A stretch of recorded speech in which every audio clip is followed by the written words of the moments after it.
Kukkala Efora Oy. Miksi te osallistutte Kunnossapito-forum-tapahtumaan? No hei, vuoden puolentoista aikana Eforassa on tapahtunut aika paljon isoja muutoksia ja isoimpia muutoksia on uusittu strategia, että voitaisiin melkein puhua uudesta uudistetusta Eforasta ja sitten oma identiteetti, joka näkyy tuossa taustalla.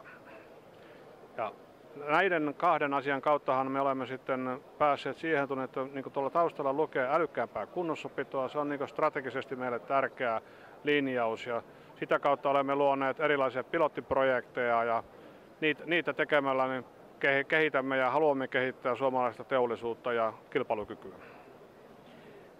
Tein tuossa viimeisimpään uutiskirjeeseen teitäkin koskevan uutisoinnin kartonkikoneen käytettävyyden parantamisesta. Mitä haluat kertoa siitä?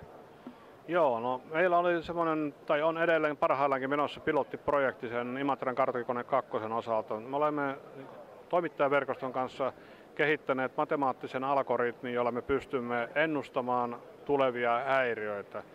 Kerää tietoa 3 eri järjestelmästä, yhdistää ne informaatioksi ja antaa meille semmoisen riskiluvun, joka kertoo todennäköisyyden, että seuraavan 2 tunnin aikana tapahtuu häiriö kyseisellä laitteella ja samalla antaa meille mahdolliset tekijät, jotka sen häiriön tulevat aiheuttamaan. Uskotko, että tällä alueella saadaan jatkossa vielä lisää kehitystä?